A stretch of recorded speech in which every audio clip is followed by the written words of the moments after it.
আমরা তিনটে জিনিসে আমরা একমত। আমরা নাম্বার ওয়ান, বাংলাদেশে আমরা কখনো আওয়ামী বাকশালীকে রাজনীতি করতে দেব না। নাম্বার টু, বাংলাদেশে আমরা কখনো ভারতীয় আগ্রাসনকে জায়গা দেব না। নাম্বার তিন, বাংলাদেশকে আমরা একটা ইনসাফ সাম্যের রাষ্ট্র হিসেবে পরিণত করব। এই তিনটা সিম্পল জিনিসে আমি কনক আর ইলিয়াস একসাথে অ্যাক্টিভিজম করি। আমাদের যত সিদ্ধান্ত, যত কাজ, যত অ্যাক্টিভিজম এই তিনটা সাপোর্ট করে কিনা সেটা আমরা দেখি, তারপরে আমরা সেই কাজটা করি। আমাদের আজকে আমরা একটা নতুন বাংলাদেশ গড়তে যাচ্ছি। যে নতুন বাংলাদেশ গড়ার সময় আমাদের মনে অনেক দ্বিধা, ভয়, আমাদের নিজেদের মধ্যে অনেক অনৈক্য, নিজেদের মধ্যে অনেক মারামারি, বিভ্রান্তি, সন্দেহ, অবিশ্বাস এই সমস্ত এসছে। অনেকে আমাকে জিজ্ঞেস করে বাংলাদেশ কি ঠিক রাস্তায় যাচ্ছে? এরকম তো হওয়ার কথা ছিল না। আমি সবাইকেই আশ্বস্ত করি যে বিপ্লবের পরে এ ধরনের ঘটনা খুবই স্বাভাবিক, এবং এভাবেই বিপ্লবের পরে নতুন দেশ, নতুন সমাজ, নতুন রাষ্ট্র নির্মিত হয়। আমরা দেশ কোনো প্রাণী নয়, কোনো সপ্রাণ সত্তা না। দেশ মানুষকে দিয়ে তৈরি। দেশটা কম্পিউটারের মতো। কম্পিউটারকে যেমন প্রোগ্রাম করতে হয়, কাউকে চালাতে হয়, কাউকে কিবোর্ডে কিছু লিখতে হয়, দেশটাও ঠিক সেরকম। এই দেশে আমরা সবাই মিলে যেভাবে প্রোগ্রাম করব, দেশ সেভাবেই চলবে। দেশকে আমরা যেদিকে চালিয়ে নিতে চাই, দেশ সেদিকে যাবে। আমরা কোন দিকে চালাতে চাই এই ব্যাপারে সবার মনে হয়তো নানা ধরনের স্বপ্ন আছে, স্বপ্নকল্প আছে, কিন্তু কয়েকটা ব্যাপারে আমি যখন অ্যাক্টিভিজম করি, আমার অ্যাক্টিভিজমে দেখবেন যে আমি ইলিয়াস, আমি কনক, এই তিনজন একসাথে একটা কথা বলি। তো আমাদের এই যে ঐক্য, এই ঐক্যের বেসিসটা কি? আমরা কোন, ইলিয়াসের সাথে আমার অনেক বিষয়ে আমার দ্বিমত থাকতে পারে, কনকের সাথে আবার অনেক বিষয়ে দ্বিমত থাকতে পারে, আছেও, কিন্তু তিনটা বিষয়ে আমাদের কোনো দ্বিমত নেই। এক নাম্বার হচ্ছে, আমরা যেই তিনটা বিষয়ে আমরা একসাথে কাজ করি, একসাথে অ্যাক্টিভিজম করি। এখানে বাংলাদেশের রাজনৈতিক দলের সমস্ত প্রধান নেতারা আছেন, আমার অত্যন্ত প্রিয় আপনারা, আমার অত্যন্ত শ্রদ্ধাভাজন আপনারা, এবং মাঝে মাঝে আপনাদের সাথে আমার কিছু টেনশন তৈরি হয়, আমি হয়তো নিজেও তৈরি করি। এটা ভালোবেসে, এটা প্রত্যাশা থেকে, এটা শত্রুতা থেকে না। আমি বাংলাদেশের রাজনৈতিক দলকে অনুরোধ করব, আমরা তিনজন যেইভাবে ঐক্যটা করেছি সেইভাবে বাংলাদেশে একটা রাজনৈতিক ঐক্য সম্ভব কিনা সেটা আপনারা ভেবে দেখবেন। আমরা তিনটে জিনিসে আমরা একমত। আমরা নাম্বার ওয়ান, বাংলাদেশে আমরা কখনো আওয়ামী বাকশালীকে রাজনীতি করতে দেব না। নাম্বার টু, বাংলাদেশে আমরা কখনো ভারতীয় আগ্রাসনকে জায়গা দেব না। নাম্বার তিন, বাংলাদেশকে আমরা একটা ইনসাফ সাম্যের রাষ্ট্র হিসেবে পরিণত করব। এই তিনটা সিম্পল জিনিসে আমি কনক আর ইলিয়াস একসাথে অ্যাক্টিভিজম করি। আমাদের যত সিদ্ধান্ত, যত কাজ, যত অ্যাক্টিভিজম এই তিনটা সাপোর্ট করে কিনা সেটা আমরা দেখি, তারপরে আমরা সেই কাজটা করি। আমাদের বেসিস এই তিনটা, খুবই সিম্পল। আমি আশা করব বাংলাদেশে আমরা একসাথে লড়াই করেছি, সবাই মিলে এক প্রাণ হয়ে লড়াই করেছি।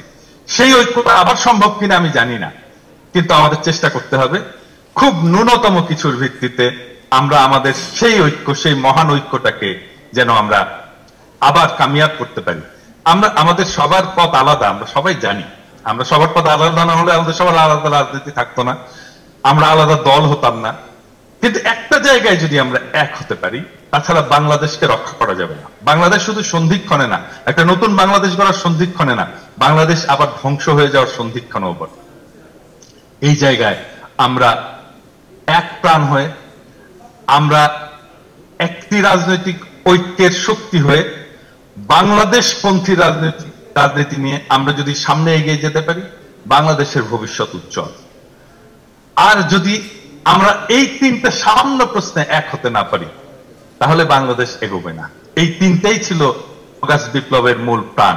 আমরা যত দফাই বলি, যত কিছুই বলি না কেন, এই তিনটা জিনিসের বিরুদ্ধে আমরা লড়াই করছি। ফাইনালি এইখানে বাংলাদেশের প্রধান রাজনৈতিক দল বিএনপি এবং আমি বিশ্বাস করি এখানে জামাত ইসলাম, আমি এখানে মঞ্জু ভাইকেও দেখলাম, সব কয়টা ফ্যাসি বিরোধী রাজনৈতিক দল এখানে আছেন। সবাইকেই আমি একটা জিনিস স্মরণ করিয়ে দিতে চাই, সেটা হচ্ছে বাংলাদেশের ফ্যাসি বিরোধী আন্দোলন, হাসিনা বিরোধী আন্দোলনে সবচেয়ে বেশি জেহাদি ভূমিকা যারা পালন করেছিল, রাজপথে যারা সবচেয়ে বেশি সাহস নিয়ে দাঁড়িয়েছিল, বাংলাদেশে যারা সবচেয়ে বেশি নির্যাতন নিয়ে দাঁড়িয়েছিল, তারা কিন্তু কোনো রাজনৈতিক শক্তি না, তারা খুব সাধারণ মানুষ। এবং এর ভেতরে সবচেয়ে বেশি লড়াই করেছিল, রক্ত দিয়েছিল, জোশ নিয়ে, বিপ্লবী জোশ নিয়ে দাঁড়িয়েছিল বুলেটের সামনে, এরা বাংলাদেশের সাধারণ মুসলমান এবং খুব সাধারণ, আমি বলবো এরা মাদ্রাসার ছাত্ররা। এবং এরা কখনো স্টেক দাবি করেনি। এরা জানতো যে হাসিনার শাসন যদি টিকে থাকে তাহলে বাংলাদেশে এমনকি তার ধর্ম পালন করাটাও অসম্ভব হয়ে যাবে। এই জন্যই তারা এরকম জোশ নিয়ে টিকেছিল, এরকম জোশ নিয়ে দাঁড়িয়েছিল। তারা কোনো সংগঠিত রাজনৈতিক শক্তি না, খুবই সাধারণ মানুষ। তারপরে তারা আবার ফিরে গেছে তাদের জায়গায়। আমি সবাইকে আহ্বান করব, ওনাদের কথাটা স্মরণ রাখবেন, ওনাদের আত্মত্যাগটা স্মরণ রাখবেন, ওনাদের লড়াইটা স্মরণ রাখবেন, এবং আমাদের বিপ্লবের এই ইসলামী চেতনা যেটা আমাদের ভেতরে ছিল, ওনাদেরকে অ্যাকনলেজ করবেন। আমাকে অনেকে রিচ করেন, আমাকে অনেকে অনেক কিছু বলেন, এবং অনেকে খুব হতাশার কথা বলেন, কারণ ওনাদের বলার জন্য কেউ তো নাই, ওনাদের কথা তো কেউ বলে না। আজকে ইভেন প্রফেসর ইউনূসের সরকারকেও আমি বলবো যে আপনারা, আমি জানি না আপনারা কথা শোনেন কিনা সাধারণ মানুষের, আপনারা কথায় কথায় ইনক্লুসিভনেসের কথা বলেন। বাংলাদেশে আওয়ামী লীগ কথায় কথায় সেকুলারিজমের কথা বলতো, ধর্মনিরপেক্ষতার কথা বলতো। ধর্মনিরপেক্ষতা, সেকুলারিজম তো খারাপ কিছু না, কিন্তু তারপরেও বাংলাদেশের মানুষ এটাকে সন্দেহ করতো। কেন জানেন? কারণটা হচ্ছে আমাদের মুক্তিযুদ্ধের যে চেতনা, এটার মধ্যেই তো ছিল সাম্য। সাম্যের বাইরে ধর্মনিরপেক্ষতা কেন লাগবে? সাধারণ মানুষ এটা তার কমন সেন্স দিয়ে প্রশ্ন করে। তারা বুঝতে এর মধ্যে এমন একটা কিছু আছে যেটা আমাকে আমার ধর্ম থেকে দূরে সরিয়ে দেবে। আসলে তো তাই ছিল। আদারওয়াইজ যদি আমি সাম্যের মতো একটা আদর্শকে আমি আমার রাষ্ট্রের আদর্শ বলে গ্রহণ করি, তাহলে আলাদা করে ধর্ম নিরপেক্ষতা বলার দরকার পড়ে না তো। তাহলে দরকার পড়লো কেন? একটা সাধারণ মানুষ বুঝতো তার কমন সেন্স দিকে। আজকেও সাধারণ মানুষ ইনক্লুসিভনেস এই কথাটাকে ভয় পায়। আপনারা ওনাদের ভয়টাকে, ওনাদের আশঙ্কাটাকে আমলে নেন। দরকার নাই, এই টার্মটা ইউজ করার দরকার নেই, একদমই দরকার নেই। এবং আপনাদেরকে আমি বলছি, যদি আপনারা এটা ইউজ করা কন্টিনিউ করেন, আমাদেরকে বিরুদ্ধে বলতে হবে, শক্তভাবে দাঁড়াতে হবে। একটা ডিজাস্টার হওয়ার আগে আমরা এটাকে থামিয়ে দিই। আমাকে বলতে পারেন আপনি একটা শব্দ নিয়ে কেন এত কামড়াকামড়ি? শব্দ, ভাষা, এগুলো খুব গুরুত্বপূর্ণ।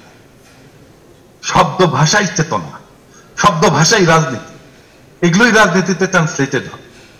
তাই আমাদের রাজনীতিতে শব্দ ব্যবহার করার সময়, আমাদের রাষ্ট্র গঠনে শব্দ ব্যবহার করার সময় খুবই সতর্ক হতে হবে। আমাদের চোখের সামনে একটা এক্সাম্পল আছে, এই সেকুলারিজম নিয়ে আমাদের দেশে কি বিশাল একটা ঝামেলা হয়ে গেল। আমরা যেন আবার সেই একই জিনিস আবার পুনরাবৃত্তি না করি। একই জিনিস বারবার পুনরাবৃত্তি করতে করতে, একই জিনিস যদি করে আমরা একই ভিন্ন ফল আশা করি, তাহলে তো হবে না, এটা স্টুপিডিটি। এনিওয়ে, আজকে এই সুযোগটা পেয়ে আসলে আমি অনেক অডিয়েন্সের ভেতরে অনেক শ্রদ্ধাভাজন রাজনৈতিক নেতৃত্ব, তাদেরকে দেখে, ওনাদের সাথে যেহেতু আমার সরাসরি কথা হয় না, আমি জানি না আমার ভিডিওটি দিয়ে ওনারা দেখেন কিনা, আমার বিশ্বাস অনেকে হয়তো দেখা বাদ দিয়ে দিচ্ছেন। যাই হোক, সেই জন্য আমি কথাগুলো বললাম যে অ্যাটলিস্ট আমাদের ডায়ালগটা ওপেন হোক, এবং আসেন আমরা আবার খুব মিনিমাম নীতির ভিত্তিতে, মিনিমাম পয়েন্টের ভিত্তিতে আর একটা জাতীয় এবং সামনের দিকে এগিয়ে যাই। বাংলাদেশের স্বাধীনতা তিনটা জিনিস আমাদেরকে রক্ষা করতে হবে: স্বাধীনতা, সার্বভৌমত্ব এবং জাতীয় মর্যাদা। এই তিনটা জিনিস যদি আমরা রক্ষা করতে পারি এবং তিনটা জিনিস রক্ষা করার জন্য যদি আমার রাজনীতিটাকে নির্মাণ করতে পারি, তাহলে বাংলাদেশ রক্ষা পাবে এবং সমৃদ্ধির পথে আগাবে।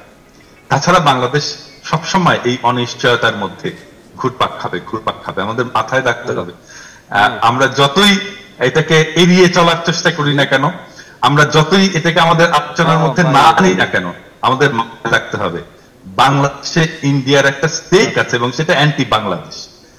বাংলাদেশে ইন্ডিয়ার সেই স্টেকটাকে যদি আমি বুঝতে না পারি, বাংলাদেশকে ইন্ডিয়ার যে রাজনীতি এটাকে যদি আমি বুঝতে না পারি, তাহলে কখনোই ভবিষ্যতের রাজনীতি নির্মাণ করতে পারবো না। এখন আমাকে বলতে পারেন বাংলাদেশ, ইন্ডিয়ার স্টেকটা কি বাংলাদেশ? ভারতের স্টেক হচ্ছে তার অখণ্ড ভারত, তার মিথিক্যাল ভারত। সেই সব মিথিক্যাল ভারত থেকে পুনর্নির্মাণ করতে চায়, যেভাবে হোক, হয় আমাদের পদানত করে অথবা গ্রাস করে। সে সেই মিথিক্যাল ভারত বানাবেই, সেটাই তার স্বপ্ন। আর আমাদের লড়াই হচ্ছে আমরা সেই মিথিক্যাল ভারতে অন্তর্ভুক্ত হব না, বিলীন হব না। এটাই আমাদের আকাঙ্ক্ষা, এটাই আমাদের লড়াই, এইটাই বাংলাদেশের ভবিষ্যৎ রাজনীতি। ভারত যদি তার এই স্বপ্ন থেকে দূরে সরে যায়, ভারতের সাথে আমাদের সম্পর্ক হবে, আদারওয়াইজ হবে না। কারণ ঘুরে ফিরে তার মধ্যে সেই অখণ্ড ভারত গঠনের আকাঙ্ক্ষা চলে আসছে। এবং তারা যখন আমাদেরকে পদানত করতে পারে, তখন আনন্দবাজারে টাইটেল হয়,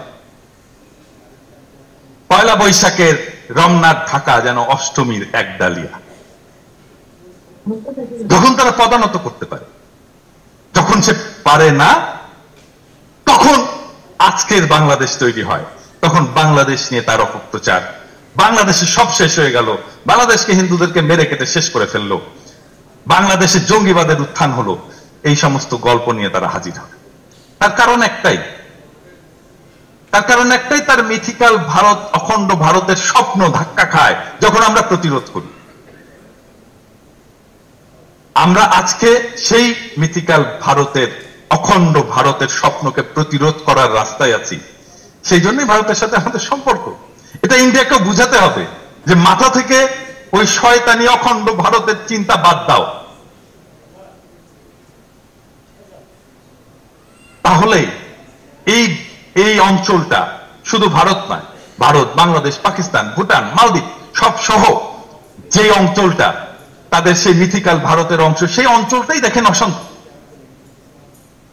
এবং সেই অঞ্চলের বিভিন্ন ভাষা, বিভিন্ন রাষ্ট্র, বিভিন্ন জনগোষ্ঠী বারে বারে বেরিয়ে আসার চেষ্টা করছে, ভারতীয় আধিপত্যবাদ থেকে, ভারতীয় আগ্রাসন থেকে বেরিয়ে আসার চেষ্টা করছে। করবেই, এটাই কোন একটা জাতি যদি স্বাধীন সত্তা নিয়ে দাঁড়াতে চায়, সে এটা সেটা করবে, সবসময় করবে। আমরাও এটা করব, এটাই আমাদের লড়াই। আমি আমাদের সন্তানদেরকে, আমাদের ভবিষ্যৎ প্রজন্মদেরকে এটা বারবার শিখিয়ে যাব যে কিভাবে এটার বিরুদ্ধে দাঁড়িয়ে লড়াই করতে হয়।